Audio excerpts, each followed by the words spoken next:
하나님의 말씀은 신명기 6장 10절부터 25절까지 함께 봉독하겠습니다. 내 하나님 여호와께서 내 조상 아브라함과 이삭과 야곱을 향하여 내게 주리라 맹세하신 땅으로 너를 들어가게 하시고 내가 건축하지 아니하고 크고 아름다운 성읍을 얻게 하시며 내가 채우지 아니한 아름다운 물건이 가득한 집을 얻게 하시며 내가 파지 아니한 우물을 차지하게 하시며 내가 심지 아니한 포도원과 감람나무를 차지하게 하사 내게 배불리 먹게 하실 때에 너는 조심하여 너를 애굽 땅 종되었던 집에서 인도하여 내신 여호와를 잊지 말아라. 내 하나님 여호와를 경외하며 그를 섬기며 그의 이름으로 맹세할 것이니라. 너희는 다른 신들 곧 내 사면에 있는 백성의 신들을 따르지 말라. 너희 중에 계신 너희의 하나님 여호와는 질투하시는 하나님이신즉 너희의 하나님 여호와께서 내게 진노하사 너를 지면에서 멸절시키실까 두려워하노라. 너희가 마사에서 시험한 것 같이 너희의 하나님 여호와를 시험하지 말고 너희의 하나님 여호와께서 너희에게 명하신 명령과 증거와 규례를 삼가 지키며 여호와께서 보시기에 정직하고 선량한 일을 행하라. 그리하면 내가 복을 받고 그 땅에 들어가서 여호와께서 모든 대적을 내 앞에서 쫓아내시겠다고 내 조상들에게 맹세하신 아름다운 땅을 차지하리니 여호와의 말씀과 같으니라. 후일에 내 아들이 내게 묻거든 우리 하나님 여호와께서 명령하신 증거와 규례와 법도가 무슨 뜻이냐 하거든 너는 내 아들에게 이르기를 우리가 옛적에 애굽에서 바로의 종이 되었더니 여호와께서 권능의 손으로 우리를 애굽에서 인도하여 내셨나니 곧 여호와께서 우리의 목전에서 크고 두려운 이적과 기사를 애굽과 바로와 그의 온 집에 베푸시고 우리 조상들에게 맹세하신 땅을 우리에게 주어 들어가게 하시려고 우리를 거기서 인도하여 내시고 여호와께서 우리에게 이 모든 규례를 지키라 명령하셨으니 이는 우리가 우리 하나님 여호와를 경외하여 항상 복을 누리게 하기 위하심이며 또 여호와께서 우리를 오늘과 같이 살게 하려 하심이라. 우리가 그 명령하신 대로 이 모든 명령을 우리 하나님 여호와 앞에서 삼가 지키면 그것이 곧 우리의 의로움이니라 할지니라. 아멘. 이 말씀에 은혜 있으시기 바랍니다. 우리는 계속 신명기 말씀을 살펴보고 있습니다. 지난 시간에 쉐마 들으라 이스라엘 했죠. 여기서 들으라는 말은 단순히 귀로만 듣는 것이 아니라 마음으로 듣고 그리고 그 들은 말씀에 따라 순종하라는 그런 의미였어요. 그리고 여호와 하나님의 명령과 규례와 법도를 누구에게도 가르쳐라? 자녀에게도 가르쳐라.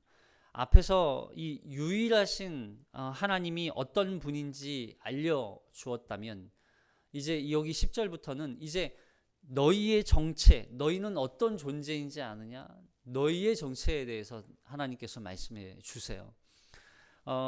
하나님을 아는 지식이 있을 때 결국 우리를 아는, 나를 아는, 인간을 아는, 사람을 아는 지식이 비로소 정확하게 인식이 되기 시작하는 거죠. 하나님을 아는, 먼저 하나님을 알아야 돼요. 유일하신 하나님. 자, 10절부터 보겠습니다. 10절부터 시작. 내 하나님 여호와께서 내 조상 아브라함과 이삭과 야곱을 향하여 내게 주리라 맹세하신 땅으로 너를 들어가게 하시고 내가 건축하지 아니한 크고 아름다운 성을 얻게 하시며 내가 채우지 아니한 아름다운 물건이 가득한 집을 얻게 하시며 내가 파지 아니한 우물을 차지하게 하시며 내가 심지 아니한 포도원과 감람나무를 차지하게 하사 내게 배불리 먹게 하실 때에 여기 하나님은 항상 이스라엘 백성들에게 하나님의 명령과 규례와 법도를 지켜라 이렇게 지켜 행하라 지켜라 말씀하세요. 그렇게 말씀하시는 그 근거를 두 가지를 항상 말씀하세요. 너희가 왜 나의 명령과 규례와 법도를 지켜야 하는지 아니? 그 두 가지를 뭘 말씀하시냐면 처음에는 하나는 너희 조상과 맺었던 언약을 상기시켜요. 언약. 아브라함과 세웠던 그 언약. 그리고 너희 조상과 세웠던 그 언약이 그 약속을 나는 지금 이루고 있다. 지금도 그 약속을 지키고 신실하게 이루기 위해서 나는 지금 너희를 인도하고 있다라고 하는 걸 가르쳐 주시죠. 그리고 다른 하나는 뭐냐면 출애굽 사건을 항상 기억하게 만드세요. 출애굽을 기억해라. 너희에게 이 약속의 땅 가나안 땅에 들어가게 하기 위해서 너희를 애굽 땅에서 어떻게 인도해 냈는지를 기억하라. 너희를 그 땅에서 인도해낸 여호와가 바로 나다. 이걸 말씀하세요. 근데 여기서 먼저 10절부터 11절에서는 뭘 기억하래요? 내게 주리라 맹세하신 약속을 기억해라. 그 약속을 기억하라고 말씀하세요. 약속. 자, 이 약속을 기억하라. 이 말에는 두 가지 의미가 담겨 있어요. 뭐냐면 하나님이 맹세하신 이 땅, 여기 보세요. 10절 보면 내 하나님 여호와께서 내 조상 아브라함과 이삭과 야곱을 향하여 내게 주리라 맹세하신 땅으로. 하나님이 맹세하셨대요. 그 약속의 땅, 가나안 땅을 너희에게 주겠다고 약속을 뭐라고 표현해요? 맹세했다는 거예요. 맹세는 결국 이 땅을 주시겠다고 맹세했다는 건 하나님이 반드시 주시겠다는 거예요. 반드시. 무슨 일이 있어도 반드시 그 땅을 주시겠다. 그 약속을 다 이루시겠다는 거죠. 그래서 그렇다면 그 땅을, 두 번째는 무슨 의미냐면 그 땅을 얻기 위해서 이스라엘 백성들이 한 일은 뭐예요? 이스라엘 백성들이 이 그 가나안 땅, 약속의 땅을 얻기 위해서 한 건 뭐예요? 아무것도 없다는 얘기예요. 그 땅을 하나님이 주셨다. 하나님이 그 약속을 이루기 위해서 맹세하셨는데 그 맹세는 곧 하나님이 주시는 거지 이스라엘 백성들이 뭘 해서 얻은 게 아니라는 거예요.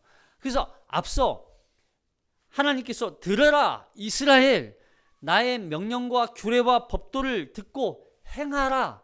여러분 이렇게 말씀하시면서 너희 하나님은 어떤 하나님이신 줄 아느냐라고 말씀하셨잖아요. 너희 하나님은 어떤 하나님인 줄 아느냐? 하나님은 어떤 하나님이요? 유일하신 하나님이라고 그랬어요. 유일하신 하나님. 여러분 이 유일한이라고 하는 단어에는 무슨 의미가 있다고 그랬어요? 예? 유일한, 하나밖에 이런 하나라고 원이라고 하는 그런 하나의 의미도 물론 없지는 않지만 그런 의미라기보다는 세상에 하나님 여호와 하나님과 같은 그런 다른 신은 없다는, 그런 신은 없다는 거예요. 그리고 마치 아담과 하와가 뭘 이루듯 한 몸을 이루듯 하나님께서 이스라엘 백성들을 선택하셔서 하나님께서 이스라엘 백성들과 한 몸이 되듯 그렇게 너희를 하나 된 그 존재로 가나안 땅에 함께 너희에게 들어가게 할 그럴 유일한 분이라는 거예요. 그래서 이스라엘 백성들을 지키고 보호하시고 인도하셔서 그 가나안 땅에 결국 하나님이 인도해 가시는 거지 이스라엘 백성들이 그 땅을 향해 가는 게 아니라는 거예요.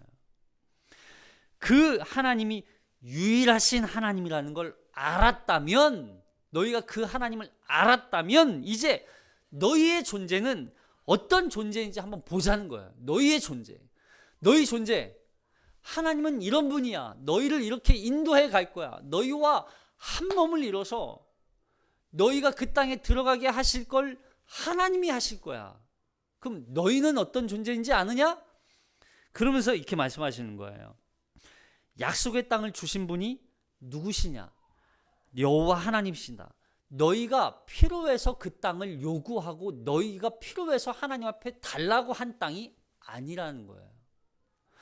여러분 그 땅은 이스라엘 백성들이 잘나서 주신 땅이 아니에요. 이스라엘 백성들이 그 땅을 요구한 땅도 아니에요. 오직 하나님께서 이스라엘 백성들을 선택하셨고, 예?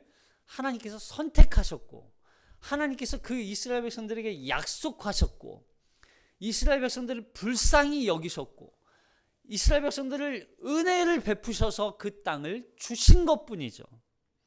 하나님께서 이스라엘 백성들을 얼마나 사랑하셨으면, 너무나 사랑하셔서 그 이스라엘 백성들을 그냥 그 종되었던 애굽 땅에 놔둘 수 없어요.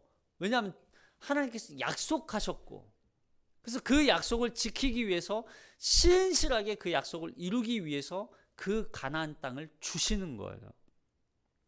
약속의 땅 가나안 땅은요, 하나님이 약속하셨기 때문에 얻게 되는 거지 이스라엘 백성들이 잘나서가 아니에요.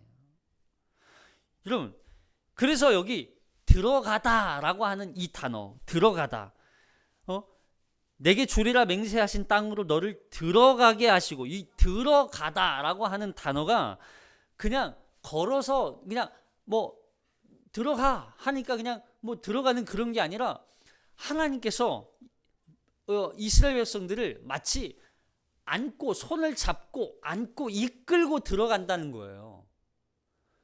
우리 자녀들, 엄마가 아이를 안고 어디에 들어가듯, 아이의 손을 이끌고 함께 들어가듯, 두려움과 걱정과 그런 마음에 사로잡혀 있는 내 아이, 이 자녀를 안심하고 안전하게 그 땅에 들어가도록 하는 그런 의미란 말이에요.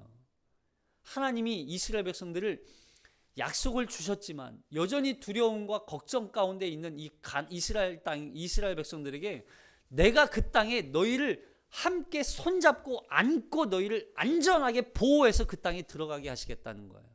이게 하나님이에요. 여러분, 그 땅에는 내가 건축하지도 않은, 내가 건축하지도 아니한 크고 아름다운 성이 있고, 여기서 말하는 성읍은요, 이 성읍은 그냥 조그만한 동네가 아니에요. 이거 도시예요, 도시. 하나의 도시, 시티. 그러니까 하나의 이런 거죠. 대전시 같은 거. 대전시를 너희가 차지하게 된다는 거예요. 이스라엘 백성들이 대전시 같은 이 땅을 차지하는 거예요. 여러분 어느 땅 차지하고 싶으세요? 우리나라 중에 부산을 차지하고 싶으세요? 뭐 서울을 차지하고 싶으세요? 너 대전 차지하고 싶으세요? 어디 인천 차지하고 싶으세요? 그 땅을 하나님이 너희에게 주신다는 거예요. 내가 건축하지도 않은 그 크고 아름다운 그 도시를, 너희 도시를 주시고, 내가 채우지 아니한 아름다운 물건, 내가 채우지 아니한 아름다운 물건이 가득한 집을 얻게 하시고, 그런 집을 주시는 거예요. 내가 파지 아니한 우물도 차지하게 하시고, 내가 심지 아니한 포도원과 감람나무도 차지하게 하시고, 거기서 배불리 먹고 거기서 안전하게 그 모든 땅을 차지하게 하는 거예요. 여러분, 이것을 풍족하고 풍성한 축복을 얻기 위해서 이스라엘 백성들이 한 게 뭐예요? 아무것도 없다는 거예요. 너희가 한 건 아무것도 없다. 하나님이 주신 거다. 하나님이 주신 거다. 가나안 땅은 결코 이스라엘 백성들이 어떤 노력이나 수고에 의해서 얻어진 게 아니라는 걸 기억하라는 거예요. 그렇게 반대로 말하면 하나님의 나라를 우리가 얻게 될 그 하나님의 나라를 우리가 수고하고 노력해서 얻어지는 게 아니라 하나님께서 우리에게 약속을 주셨기 때문에 하나님과 맺어진 그 약속 때문에 그 하나님의 나라를 얻게 되는 거예요. 우리가 하나님의 나라를 얻기 위해서 우리가 한 일은 아무것도 없어요. 우리가 하나님의 나라를 얻게 된 것은 오직 하나님의 약속 때문이에요. 하나님이 우리와 하셨던 약속, 그래서 그 약속을 믿고 신실하게 그 약속을 붙들고 하나님의 나라를 가는 거예요. 그러면 그 나라를 하나님이 우리에게 허락해 주신, 이미 우리는 얻은 걸로 살아가는 거예요. 그 나라를 주시기 위해서 하나님은 약속을 반드시 지키고 계시는 분이에요. 그 신실하신 사랑으로. 그분이 바로 우리 하나님이다. 그분이 바로 우리 하나님이다. 유일하신 하나님이다.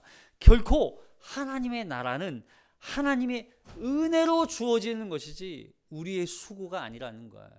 그래서 너희가 한 일은 아무것도 없다. 내가 한 일은 아무것도 없다.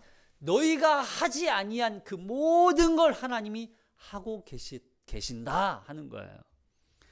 그러면서 여기 12절에 뭘 잊지 말라? 자, 12절 볼게요. 애굽 땅에서 인도해 내신 여호와 하나님이 잊지 말라. 제 두 가지라고 그랬죠. 하나님이 명령과 규례와 법도를 지켜 행하라. 그 이유가 뭔지 아냐? 너희를 구원해낸 하나님이다. 두 번째. 첫 번째 뭐였어요? 하나님의 약속을 기억해라. 하나님이 너희와 맺은 그 약속 때문에 너희는 그 땅을 차지하게 될 거다. 반드시 차지하게 될 거다. 그러니까 너희는 명령과 규례와 법도를 지켜라. 그리고 두 번째는 뭐예요? 너희를 애굽 땅 종되었던 그 종되었던 집에서 너희를 인도해 내신 하나님이시기 때문에 너희는 그 하나님의 명령과 규례와 법도를 지켜라 하는 거예요. 자, 12절 볼게요. 12절 시작. 너는 조심하여 너를 애굽 땅 종되었던 집에서 인도하여 내신 여호와를 잊지 말라. 여기 애굽 땅 종되었던 집에서 인도하여 내신 여호와를 잊지 말라 그래요. 애굽 땅 종되었다는 것을 잊지 말라. 그곳에서 그러면 그 애굽 땅 종되었던 집, 여러분 애굽은요 어떤 장소라는 거예요? 종되었던 집이었다는 거예요. 그 애굽이 사실 이건 이스라엘 백성들에게 너희는 처음부터 뭐였다는 거예요? 죄인이었다는 거예요. 너희는 종이었다는 거예요. 너희는 처음부터 종이었지 자유인이 아니었다는 거예요. 너희를 자유케 하신 분은 누구라는 거예요? 하나님이시라는 거예요. 그리고 애굽 땅은 한마디로 뭐냐면 죽음이라는 거예요. 죽음. 너희는 그 땅에서 그냥 죽었던 존재였다는 거예요. 근데 그 죽음에서부터 너희에게 생명을 주신 분이 누구라는 거예요? 하나님이시라는 거예요. 하나님이시라는 거. 사실 우리가 종이었고 죄인이었고 죽은 자였다는 것을 인정하는 게 참 어려워요. 참 어려워요. 당신은 죄인입니다. 세상 사람들에게 얘기해 보세요. 당신 죄인이에요. 그러면 내가 왜 죄인이에요? 그러죠. 내가 왜 죄인이에요? 그렇죠. 내가 무슨 죄를 지었습니까? 나는 떳떳합니다. 떳떳합니다. 보이지 않는 죄에 대해서. 하나님 앞에 섰을 때는 아무 말 못하지만, 근데 그걸 인정한다는 게 참 어렵지만 죄인이고 죽은 자였고 그냥 종이었다는 사실을 인정하는 것만큼 사실은 하나님의 은혜가 큰 거예요. 사실은 하나님의 은혜가 큰 사람은요, 자기가 얼마나 죄인이었고 얼마나 큰 노예였고 종이었고 사망 죽은 자였는지 아는 자가 하나님의 은혜가 큰 걸 아는 거예요. 그래서 이게 바로 칼빈이 말한 자기 부정이에요. 우리 오후에 이제 이 기독교 강요할 때 이 자기 부정에 대한 말씀을 우리가 나눌 거거든요. 여기에서 똑같이 칼빈이 자기 부정을 뭐라고 얘기했냐면, 우리 안에는 여전히 자만심과 교만과 이기심과 탐욕이나 욕망들로 우리는 가득 차 있다는 거예요. 그래서 이 가득 찬 것에 있어서 자기를 부인하지 않으면, 나를 부인하지 않으면 아무리 이 땅에서 선한 일을 하고 착하게 산다 할지라도 그 안에 있는 죄악들로 인하여서 우리가 행한 일에 대해서 누군가에게 칭찬 듣고 싶고 인정받고 싶고 명예를 얻고 싶어 한다는 거예요. 이게 우리 안에 있는 죄악들이죠. 그러니까 우리가 어떤 착한 일을 하고 선한 일을 하고 모든 게 사실은 오른손이 한 일을 왼손이 모르게 하라. 이게 안 돼요. 사실 우리는 오른손이 한 일을 왼손이 알게 떠벌리는 사람들이지, 내가 잘한 걸 인정받고 싶어하는 사람들이지 감추지 않는다고요. 물론 그런 분들이 계셔요. 이게 바로 우리 안에 있는 죄성이란 말이에요. 그래서 따라서 끊임없이 우리 안에 자기의 허물을 돌보며 또 이 허물들을 제거하고 나를 부인하지 않으면, 그리고 겸손한 마음을 회복해야 한다. 이렇게 말해요. 겸손한 마음을 회복해야 한다. 겸손해지는 거. 그래서 자기 부인은 항상 뭐예요? 낮아지는 거예요. 낮아지는 거. 나보다 남을 더 나은 존재로 여기고 나를 더 낮추는 거예요. 이게 자기 부정이죠. 그리고 자기 부정을 통해서 이제는 내가 사는 게 아니라 누가 사는 거예요? 내 안에 그리스도께서 사시는 인생을 살게 되는 거예요. 자기 부정을 통해서. 그래서 우리가 하나님의 나라를 내가 수고하고 노력해서 얻었다는 그런 교만에 빠지지 말라는 거예요. 그래서 하나님은 우리에게 너희는 처음부터 뭐였다? 종이었다. 너희는 죄인이었다. 너희는 죽은 자였다. 이걸 인정하라는 거예요. 여러분, 우린 종이었어요. 나는 죄인이었어요. 우린 종이었고 죄인이었어요. 그리고 죽은 자였어요. 그런 나를 살리신 분이 하나님이세요. 그런 나에게 자유를 주신 분이 하나님이에요. 그래서 이런 우리를 애굽 땅에서 건져 하나님의 은혜로 허락해 주신 그 가나안 땅으로 인도하신 하나님을 잊지 말라 하는 거예요. 잊지 말라. 너희의 존재를 잊지 말라. 종되었던 집에서 죄로부터 자유와 생명을 얻게 하신 하나님의 집으로 우리는 인도함 받는 거예요. 인도함. 종의 집, 종으로 살던 그 집에서 애굽 땅에서 건져내서 하나님의 집으로 우리가 옮겨진 거예요. 이 옮겨진 거. 그래서 종되었던 집이라는 말에는 어떤 의미가 있냐면 죄 가운데 있던 우리를 거룩한 하나님의 백성이 되었다는 의미가 함께 포함되어 있는 거예요. 거룩한 하나님의 백성. 그래서 부정한 자에서 하나님의 거룩한 자로 우리를 변화시키시는 거죠. 이게 구원이에요. 이게 구원. 그래서 애굽은 죄에 파묻혀 살았던 곳이었죠. 근데 그런 애굽에서 건져내서 하나님의 신분적 변화를 통하여서 우리가 하나님의 백성이 되는 거, 거룩한 백성이 되는 거, 이게 바로 구원이다 하는 거예요. 그래서 하나님의 거룩한 성물, 우리가 하나님 우리를 향해서 뭐라고 불러요? 그래서 성도라고 부르는 거룩한 무리, 우리가 거룩한 무리여서 그래서 우리를 향해서 성도라고 부르는 거예요. 하나님의 거룩한 자들. 자, 그렇게 두 가지, 너희가 조상들과 세웠던 언약을 기억하라. 그리고 종되었던 그 애굽 땅에서 건져내신 여호와 하나님을 기억해라. 그러면서 이제 13절에 가면 이렇게 되죠. 이걸 기억할 때 우리가 하나님을 경외하고 섬기고 하나님을 따르게 된다. 자, 13절, 14절 시작. 내 하나님 여호와를 경외하며 그를 섬기며 그의 이름으로 맹세할 것이니라. 너희는 다른 신들 곧 내 사면에 있는 백성의 신들을 따르지 말라. 너희 중에 계신 너희의 하나님 여호와는 질투하시는 하나님이신즉 너희 하나님 여호와께서 내게 진노하사 너를 지면에서 멸절시키실까 두려워하노라. 자, 사실 사람이 가장 힘들었던 때를 생각하면 앞으로 어떻게 살지가 결정되죠. 그 힘든 과정을 겪어온 이후에는 내가 어떻게 살아야지, 내가 진짜 이제는 이렇게 살아야지 하는 그런 결단과 결심이 세워진단 말이에요. 이스라엘도 마찬가지였어요. 이제 애굽 땅에서 종되었던 그 집으로부터 탈출해서 이제 약속의 땅 가나안 땅에 들어가게 되었단 말이에요.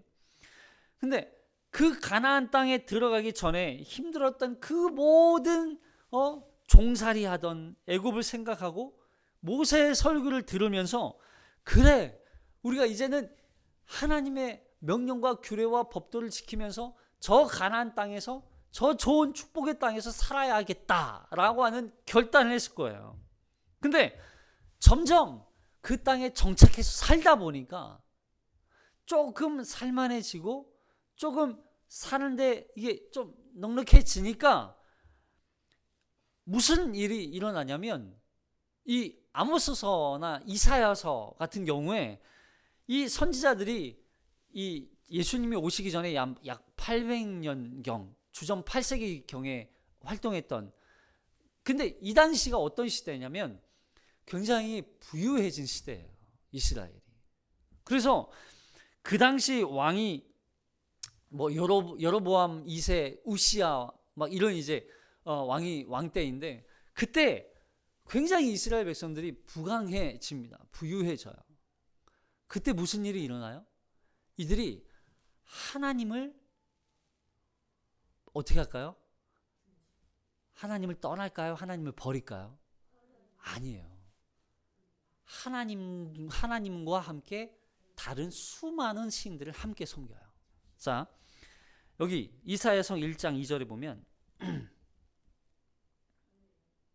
이사야서 1장 2절부터 4절까지 시작. 하늘이여 들으라, 땅이여 귀를 기울이라. 여호와께서 말씀하시기를 내가 자식을 양육하였거늘 그들이 나를 거역하였도다.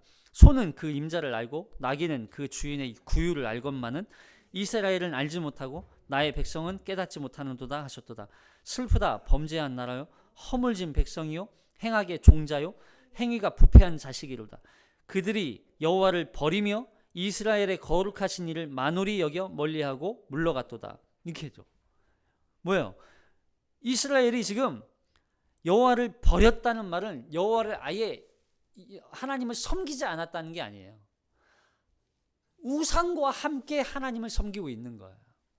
그래서 근데 그들이 그렇게 여호와를 버린 건 뭐냐면 결국 하나님의 말씀을 버린 거예요. 하나님의 명령과 규례와 법도를 지키지 않는 거예요, 더 이상. 그래서 하나님이 뭐라고 말씀하세요? 그런 이스라엘 백성들을 향해서 이 짐승만도 못한 이스라엘아, 그러는 거예요. 지금 소는 그 임자를 안다, 나귀도 그 임자를 안다는 거예요. 주인의 말을 듣는다는 거예요. 근데 이스라엘은 듣지 않는다는 거죠. 하나님을 버린 거 아니에요. 하나님을 따라 섬긴다고 말은 해요. 근데 뭘 안 해요? 말씀은 안 듣는 거예요. 주인의 말을 듣지 않는 거예요. 그러자 그런 이스라엘 백성들을 향해서 이사야를 통해서 심판의 메시지를 베푸는, 하나님께서 선포하시는 거죠. 하나님의 그런 하나님에 대해서 여기 신명기에서 뭐라고 말해요? 질투하시는 하나님이라고요. 질투하시는 하나님. 이 표현은 하나님이 마치, 전에도 말씀드렸지만 이 하나님이 마치 시기하고 그런 이스라엘을 미워하고 그런 질투가 아니에요. 이건 질투는요, 한낱 피조물에 불과한 그 어떤 것에 마음을 빼앗기고, 사실 우상은요 존재하는 신이에요? 존재하지 않는 신이에요? 우상은 존재하지 않는 신이에요.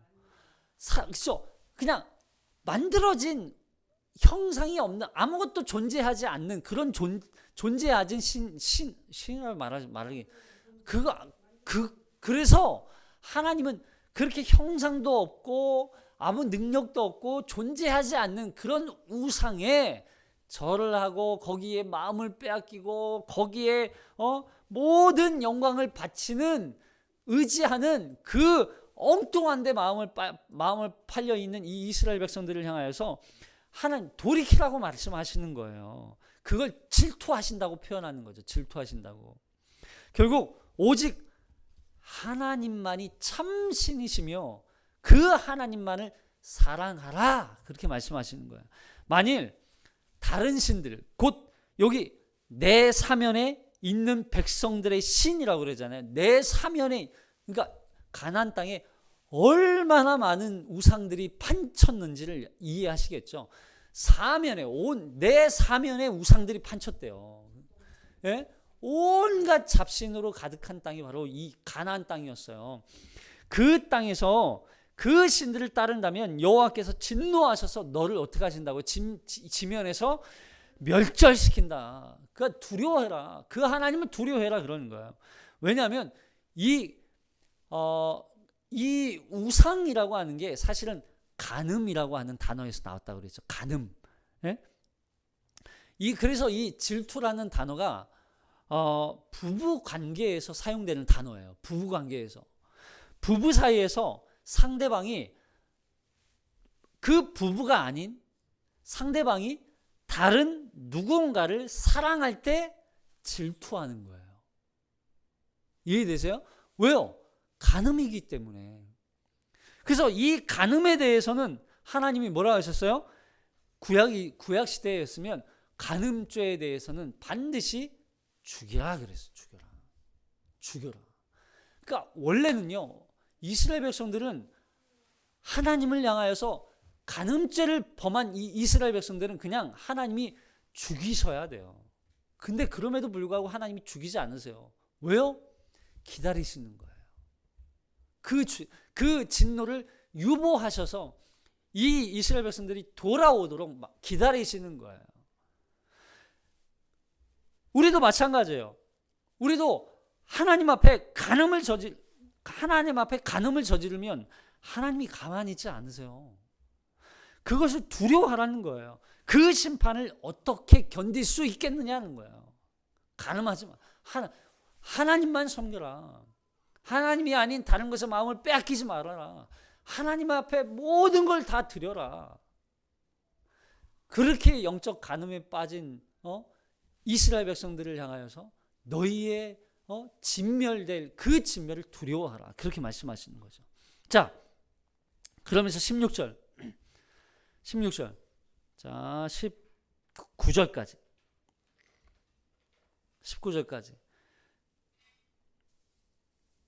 하나님이 시험하지 말라 그러죠. 19절까지 시작. 너희가 마사에서 시험한 것 같이 너희의 하나님 여호와를 시험하지 말고 너희의 하나님 여호와께서 너희에게 명하신 명령과 증거와 규례를 삼가 지키며 여호와께서 보시기에 정직하고 선량한 일을 행하라.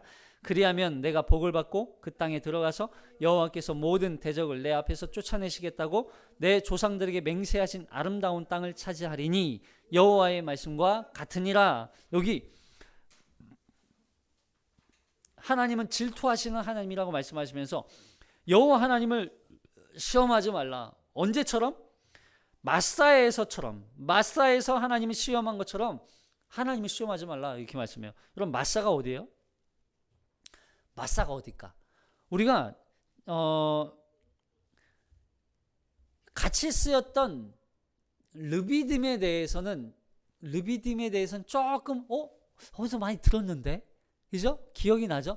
르비딤 어디였지? 기억날 것 같아. 근데 마사 하면 전혀 생소해요.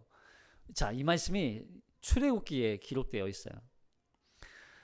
출애굽기 17장에 보면 시내산 근처에서 호렙산 근처에서 르비딤에서 백성들이 물이 없다고 불평과 원망을 쏟아내죠. 그때 모세와 다투어요. 그때 있었던 일이에요. 자, 17장 1절부터 조금 길지만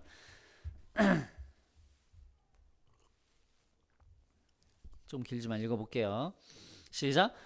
이스라엘 자손의 온 회중이 여호와의 명령대로 신광야에서 떠나 그 노정대로 행하여 르비딤의 장막을 쳤으나 백성이 마실 물이 없는지라 모세와 다투어 이르되 우리에게 물을 주어 마시게 하라. 모세가 그들에게 이르되 너희가 어찌하여 나와 다투느냐? 너희가 어찌하여 여호와를 시험하느냐? 거기서 백성이 목이 말라 물을 찾음에 그들이 모세에게 대하여 원망하여 이르되 당신이 어찌하여 우리를 애굽에서 인도내어서 우리와 우리 자녀와 우리 가축이 목말라 죽게 하느냐? 모세가 여호와께 부르짖어 이르되 내가 이 백성에게 어떻게 하리이까? 그들이 조금 있으면 내게 돌을 던지겠나이다. 여호와께서 모세에게 이르시되 백성 앞을 지나서 이스라엘 장로들을 데리고 나일 강을 치던 내 지팡이를 손에 잡고 가라. 내가 호렙산에 있는 그 반석이 거기서 내 앞에 서리니 너는 그 반석을 치라. 그것에서 물이 나오리니 백성이 마시리라. 모세가 이스라엘 장로들의 목전에서 그대로 행하니라. 그가 그곳 이름을 마사 또는 무리바라 불렀으니 이는 이스라엘 자손이 다투었으며 또는 그들이 하나님 여호와를 시험하여 이르기를 여호와께서 우리 중에 계신가 안 계신가 하였음이더라.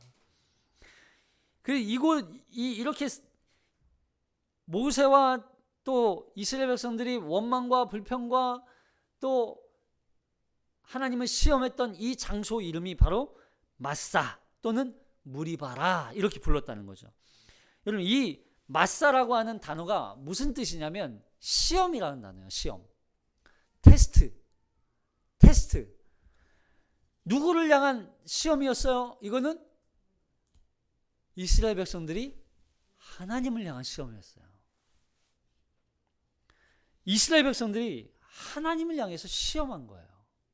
그러니까 하나님을 믿는다고 말하면서, 하나님을 따른다고 말하면서 하나님을 시험했다는 거예요. 뭘로? 하나님이 계신가 안 계신가. 너무 무서운 시험이죠. 하나님이 계신가 안 계신가. 하나님이 능력이 있나 없나. 하나님이 하실 수 있나 없나. 하나님이 살아 계시나 안 계시나 시험했다는 거예요. 과연 하나님은 가나안 땅에 이스라엘 백성들을 그 들어가게 하실 수 있나 없나 시험했다는 거예요. 하나님이 주시는 저 땅이 과연 좋은 땅인가? 하나님은 명령과 규례와 법도를 지키면 진짜 복을 주시나? 하나님 살아계시나? 시험했다는 거예요. 의심하지 말라는 거예요. 그 하나님을 시험하지 말고 의심하지 말라는 거예요. 너희를 가나안 땅에 너희를 지금 이 애굽 땅에서 건져내서 여기까지 인도한 하나님을 보고도 너희가 알지 못하느냐? 그러면 애굽 땅에서요, 불과 여기 홍해를 건너 여기까지 오기까지 약 5일이에요. 5일. 여기까지 5일 만에, 일주일도 안 지났어요. 뭐 50일이 지난 것도 아니에요. 약 5일 만에 애굽 땅에서 행했던 하나님의 그 놀라운 그 기적들과 이적들을 새카맣게 잊어버렸어요. 홍해 바다를 건넌 게, 홍해 바다를 건넌 그 기적을 보고도 새카맣게 잊어버려요. 그러니까 결국 보세요. 하나님을 믿는다는 건, 이적과 기적을 보고 믿는 건 믿음이에요? 아니에요? 믿음이 아니에요. 그걸 믿지 말라는 거예요.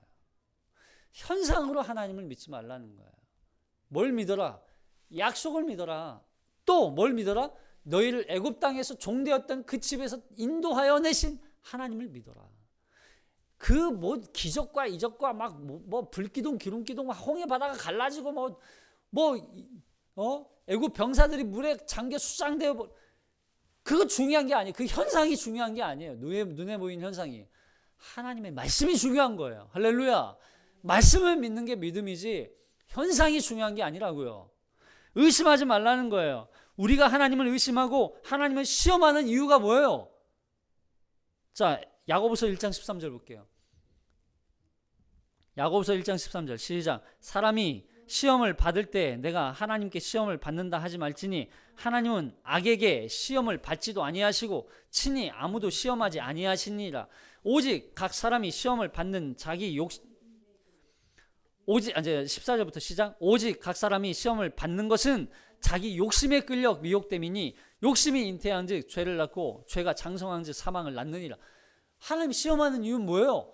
자기 욕심 때문에. 결국 하나님 살아 계시나 안 계시나 시험하는 이유는 자기 욕심 때문에. 자기 욕심.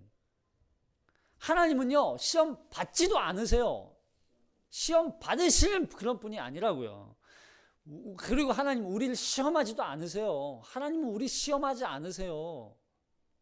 아, 내가 하나님 기도하지 않았더니 하나님이 나를 시험하시네, 어렵네, 고난이 찾아오네. 하나님은 그런 시험 주시는 분 아니에요.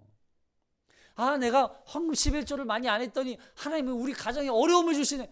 그럼 그런 시험 주시는 분 아니라고요. 오해하지 마세요. 뭐 때문에요? 하나님을 시험하는 건 우리 욕심 때문이에요. 하나님 시험하지 마시기 바랍니다. 하나님은 살아 계세요. 그 하나님이 여기까지 인도해 오신 전능하시고 창조주이시고 그 하나님은 우리의 구원자이시며 우리의 아버지이시라는 것을 믿으시기 바랍니다. 자, 그러면서 여호와께서 명령하신 그 규례와 법도가 무슨 뜻이냐고 자녀가 물으면 뭐라고 대답하래요? 자, 20절부터 시작.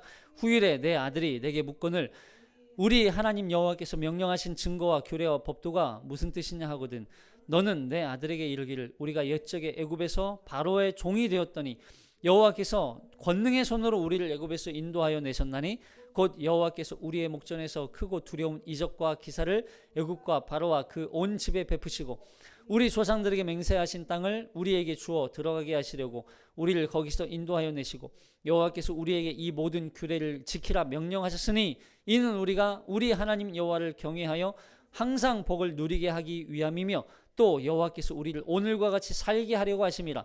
우리가 그 명령하신 대로 이 모든 명령을 우리 하나님 여호와 앞에서 삼가 지키면 그것이 곧 우리의 의로움이니라 하시니라.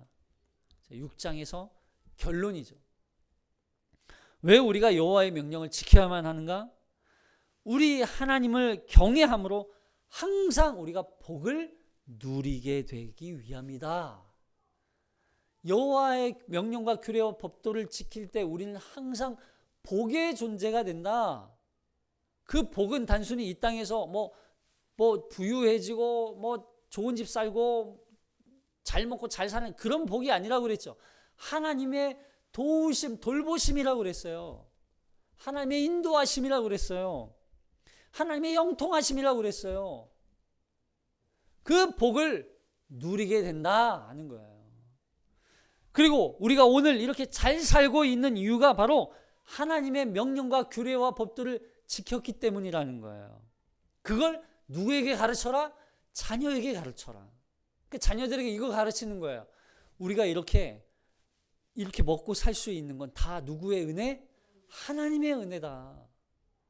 그러니까 너도 하나님의 명령과 규례와 법도를 지켜라. 이렇게 가르치라는 거예요. 자녀들에게 하나님을 가르치는 가장 중요한 것은 지금 우리가 살고 있는 이 모든 것이 하나님의 은혜요, 하나님의 돌보심이요, 하나님의 보호하심이었고 하나님의 능력이었다는 것을 기억하게 만드는 거예요. 여러분, 우리가 받은 구원의 은혜, 이것이 저절로 주어진 게 아니잖아요. 우리 가정이, 우리 한국교회가 이렇게 복받게 된 건 저절로 주어진 게 아니에요. 한국교회가 노력해서 받은 것도 아니에요. 우리가 노력해서 받은 게 아니라고요. 이건 하나님의 은혜예요. 우리가 하나님의 명령의 규례와 법도를 지켜 행하다 보니까 하나님이 은혜로 우리에게 허락해 주신 거죠. 우리 자녀들에게 하나님을 경외하는 것을 가르치지 않으면 명령과 규례와 법도를 지키는 게 아무런 의미가 없는 거예요. 여호와를 경외하는 것부터 시작이에요. 그래서 여호와를 경외하는 것부터 자녀들에게 가르치는 거예요. 하나님을 두려워하고 하나님을 사랑하게 만드는 거예요. 근데 여기 25절에 보니까 이 모든 명령을 지키면 우리의 의로움이다 이렇게 말해요. 명령과 규례와 법도를 지키니까 의로워진다고요? 그러면 우리가 명령을 지키면 의롭게 되어서 구원받는다는 얘기예요? 그런 말이 아니죠. 율법을 지키면 의로워질 수 있어요, 없어요? 율법을 지켜서 의로워질 수 있어요, 없어요? 없어요. 율법을 지켜서는 의로워질 수 없어요. 그러니까 이게 그런 의미가 아니라 율법을 온전히 지켜서 의로울 수 있는 사람은 아무도 없어요. 기억하셔야 돼요. 율법을 지켜서는 구원에 이를 수 없어요. 그리고 율법을 다 지킬 수도 없어요. 하나라도 어기면 율법을 지키지 않은 거나 마찬가지예요. 그래서 율법을 다 지킬 수 있는 사람은 없어요. 여기서 말하는 삼가 지키면이라는 이 단어는 이 명령과 규례와 법도를 지키기 위해서 삼가 조심해서 주의해서 그리고 신실하게 신중하게 그 명령과 규례와 법도를 지키기 위해서 신중하게 살아가는 거예요. 그래서 여기서 말하는 그 삼가 지켜라는 건 그 마음의 태도, 자세를 말하는 거죠. 그래서 그 명령을 지키기 위해서 충성을 다하고 신중하고 신실하게 지키려고 그 애를 쓰는 그 태도, 그 자세, 그 태도를 하나님 보시기에 어떻게 보신다고요? 의롭게 보시겠다는 거예요. 생각해 보세요.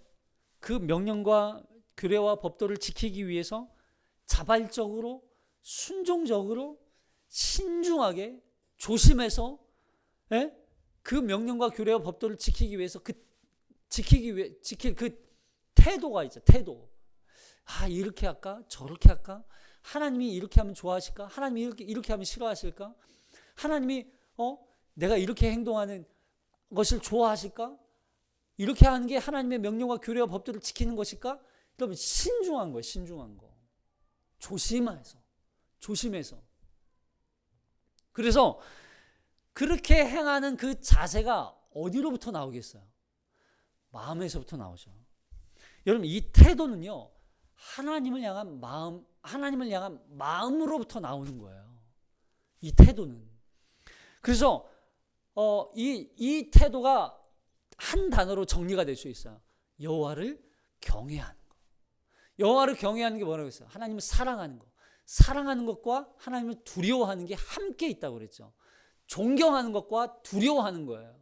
존경하는 것과 두려워하는 그 마음에서부터 뭐가 나와요? 마음의 태도가 신중함이 나오는 거예요. 조심하는 거. 신중하게. 주의를 기울여서, 삼가 주의를 기울여서 하나님의 명령과 규례와 법도를 지키기 위해서 주의를 기울이는 것. 그 자세를 하나님이 의롭다 여기겠다는 거예요. 여러분, 우리가 하루하루 살아갈 때 하나님의 말씀이 내 인생을 항상 비추어 봐야 돼요. 내가 이렇게 하는 게 하나님의 말씀, 명령에 부합하는 건가? 내가 이렇게 말하는 게 이 말이 하나님이 기뻐하신 말인가? 내가 이렇게 생각하는 게 하나님이 기뻐하시는 생각인가? 이걸 체크하는 거예요. 그래서 하나님의 마음으로, 하나님이 기뻐하시는 거, 하나님의 뜻, 이걸 결정하는 것입니다. 여러분, 우리가 뭔가를 결정할 때 항상 하나님의 기준이에요. 하나님의 약속, 그래서 말씀을 정리합니다. 하나님의 약속의 말씀은 반드시 어떻게 된다? 성취된다. 이루어진다. 그 말씀이 나에게 주신 말씀이며 나를 위해 주신 말씀이에요. 과거에 있었던 말씀이 아니고 지금 오늘 내가 살아가는 데 있어서 살아있는 하나님의 말씀이고, 그 말씀을 믿고 그 말씀에 순종하기 위해서 어떻게 해요? 신중하게 주의를 기울여서 삼가 지킬 때 하나님은 우리 그 마음의 자세와 태도를 보시고 우리를 의롭게 보시게 되는 거예요. 오늘 우리가 받은 은혜, 우리가 살아가는 삶 속에 우리가 누릴 수 있는 이 모든 것들은 다 하나님의 은혜였어요. 2022년 12월 첫째 주, 이제 앞으로 3주밖에 남지 않았습니다. 이제 모든 시간이 다 흘러갔어요.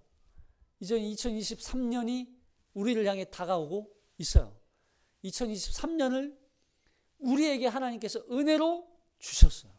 2022년 어떻게 살았는지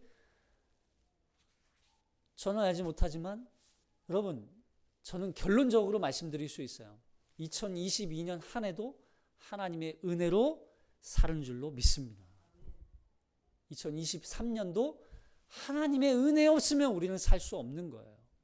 하나님의 은혜로 우리를 인도해 주시지 않으면 우리는 2023년도 아무 소망이 없는 거예요. 하나님을 붙드는 거예요. 그러한 믿음으로 하나님을 의지하고 하나님을 붙들고 그 말씀에 순종하기 위해서 하나님이 기뻐하시는 것이 무엇인지 하나님께 묻고 말씀에 비추어 한 주를 살아갈 때 하나님이 우리를 의롭다 칭찬하시며 그 의로움을 통하여서 하나님께 영광 돌리는 저와 여러분이 되시기를 주님의 이름으로 축복합니다. 기도하겠습니다.